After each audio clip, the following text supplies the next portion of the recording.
मनोदशा और चिंता विकार हर साल लगभग 50 लाख लोगों की मौत का कारण बनते हैं।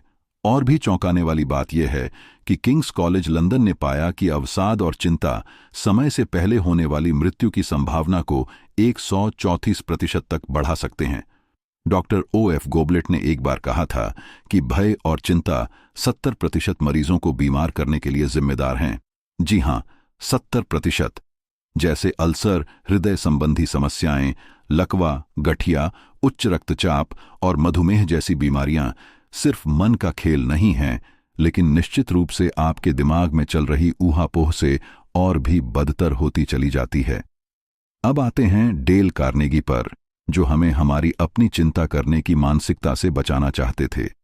खुद एक आजीवन चिंताग्रस्त व्यक्ति होने के नाते उन्होंने कई वर्षों के शोध और साक्षात्कार के बाद how to stop worrying and start living नामक पुस्तक लिखी।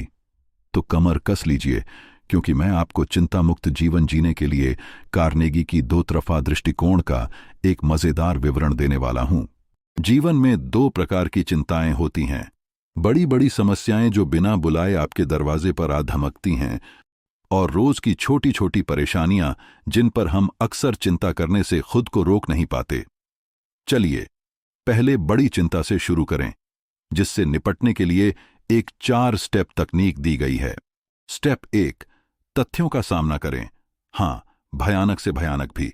अपनी समस्या से संबंधित हर तथ्य को इकट्ठा करें, अच्छा, बुरा और बदसूरत भी। खराब से खराब स्थिति की कल्पना कर लें। यकीन मानिए, आप पहले से ही इस काम में माहिर होंगे।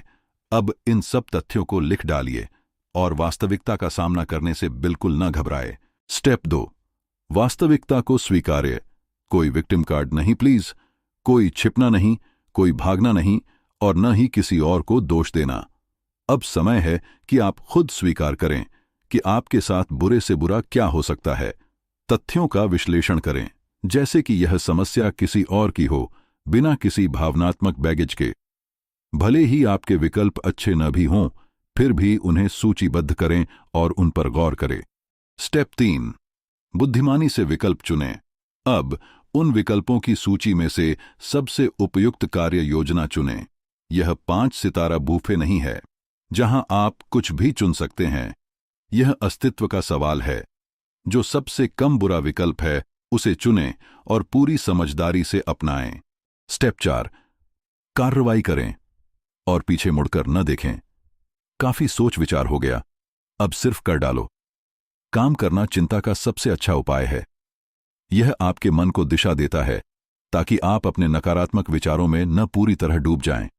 उदाहरण के लिए, अर्ल पी हैनी, जो पेट के अल्सर की लाइलाज बीमारी से ग्रसित थे, ने मौत के आगे हथियार डालने के बजाय जीने का फैसला किया, और वे एक लंबी समुद्री यात्रा पर निकल पड़े। और अचरज की बात तो यह है कि फिर वे एक लंबी उम्र तक खुशी खुशी जिंदा रह पाए। लेकिन रोजमर्रा की छोटी छोटी चिंताओं का क्या? यहां रोज की चिंताओं को खत्म करने के लिए कार्नेगी के 6 नियम दिए गए हैं। नियम 1, अपने दिमाग को ओवरलोड करें, चिंता के लिए समय नहीं। एक व्यक्ति ने बहुत कम समय में अपनी 2 बेटियों को खो दिया। कोई भी डॉक्टर या दवा उसके दुख को ठीक नहीं कर पा रहे थे। तो फिर क्या उपाय काम आया? काम और अधिक काम। मनोवैज्ञानिकों का अडिग नियम कहता है कि जब आप सोचने के लिए बहुत व्यस्त होते हैं, तो आप चिंता करने के लिए भी समय नहीं निकाल पाते हैं। इसी को ऑक्यूपेशनल थेरेपी कहते हैं। जैसा कि जॉर्ज बर्नार्ड शॉ कहते हैं, दुखी रहने का रहस्य यह है कि आपके पास यह सोचने का समय हो कि आप खुश हैं या नहीं। नियम 2, गैर मामूली बातों को खुद पर हावी ना होने दें। अक्सर यह बड़े हादसे नहीं होते हैं जो हमें तोड़ते हैं, बल्कि छोटी छोटी तुच्छ बातें होती हैं जो हमारी आंतरिक शांति को खत्म कर देती हैं। कोलोराडो में 400 साल पुराना एक पेड़ बिजली, तूफान और हिमस्खलन के खिलाफ मजबूती से डटा रहा, लेकिन छोटे छोटे कीड़ों के एक झुंड ने इसको भीतर से खोखला कर दिया। शादीशुदा जिंदगी में भी खर्राटे खुले मुंह से चबाना। मैंने कहा था ना, जैसी छोटी छोटी बातें ही होती हैं जो समय के साथ इकट्ठा होकर बरही बन जाती है। जज जोसेफ सब्बात ने 40,000 तलाक के मामलों की अध्यक्षता की, और उन्होंने देखा कि तलाक का मुख्य कारण यह छोटी छोटी बातें ही होती हैं। न कि कोई बरहा ड्रामा। नियम 3, औसत के नियम का खेल खेलें। 99% चीजें जिनकी हम चिंता करते हैं कभी होती ही नहीं है, कभी भी नहीं। बीमा कंपनियां भी इसी नियम के बूते पर फायदा कमाती हैं। तो क्यों न इस औसत के नियम का इस्तेमाल अपनी चिंताओं को दूर करने के लिए किया जाए।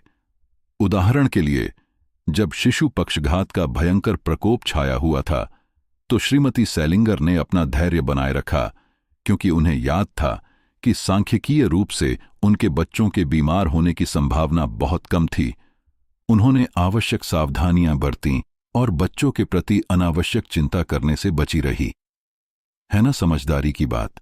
नियम 4, जो बदला ना जा सके उसे स्वीकार्य। समय सबसे बड़ा मरहम है, लेकिन तभी जब आप इसे अपना जादू चलाने दें।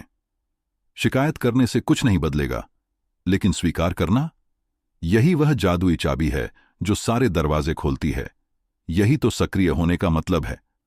एम्स्टर्डम के एक कैथेड्रल पर लिखे प्राचीन बुद्धिमानी भरे शब्द बिल्कुल सही बात कहते हैं। यह ऐसा है, इसे और कोई रूप नहीं दिया जा सकता। दूसरे शब्दों में, जिसे आप बदल नहीं सकते, उसे स्वीकार करें और उसके साथ शांति बना लें। नियम 5, अपनी चिंताओं पर स्टॉप लॉस ऑर्डर लगाएं। ठीक जैसे स्टॉक मार्केट में, जहां आप नुकसान को कम करने के लिए एक बिंदु तय करते हैं, अपनी चिंताओं के साथ भी ऐसा ही करें। जब जिंदगी आपको किसी दोराहे पर ले आए तो तय कर लें कि आप उस सपने के पीछे कितनी देर तक भागने के लिए तैयार हैं। अगर उस समय सीमा तक वो सपना साकार नहीं होता तो शायद नए सपने की तलाश का वक्त आ गया है। मिसाल के तौर पर टॉल्स्टॉय और उनकी पत्नी ने सालों तक सार्वजनिक रूप से झगड़े किए, जिनकी आज कोई परवाह भी नहीं करता। काश उन्होंने अपनी शिकायतों पर स्टॉप लॉस लगा दिया होता तो वे अपनी निजी जिंदगी को कहीं अधिक खुशहाल बना सकते थे। नियम 6, पहले से कटी हुई लकड़ी को मत काटने की कोशिश करो। फ्रेड फुलरशेड ने एक ग्रेजुएटिंग क्लास से पूछा कि क्या उन्होंने कभी लकड़ी काटी है। सबने सिर हिलाया। फिर उन्होंने पूछा, क्या किसी ने कभी बुरादा काटा है? चारों ओर खामोशी छा गई। उनका मतलब था कि बुरादा पहले ही कट चुका होता है। अतीत भी बुरादे जैसा है, उसे बदला नहीं जा सकता, तो फिर कोशिश क्यों? बॉक्सिंग चैंपियन जैक डेम्पसी यह बात जानते थे। जब वे चैंपियन नहीं रहे तो उन्होंने पछतावे में डूबने के बजाय अपना रास्ता बदला और कहीं और खुशी पाई। तो सीख क्या है? अतीत की चिंताओं को आज की चिंताएं मत बनने दो। आगे बढ़ो, वर्तमान में जियो। याद रखो, चिंता की आदत को तोड़ो इससे पहले कि वह तुम्हें तोड़ दे।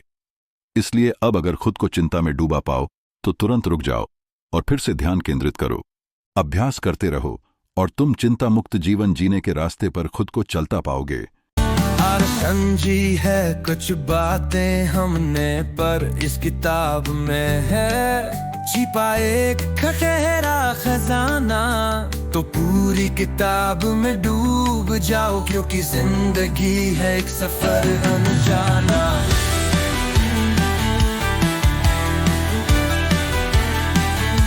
पन्ने पर तुम सपने सजाओ, हर शक को है दूर भगाना। अगली मुलाकात तक याद रखना, ताबूक सर के संग है अब हमेशा मुस्कुराना।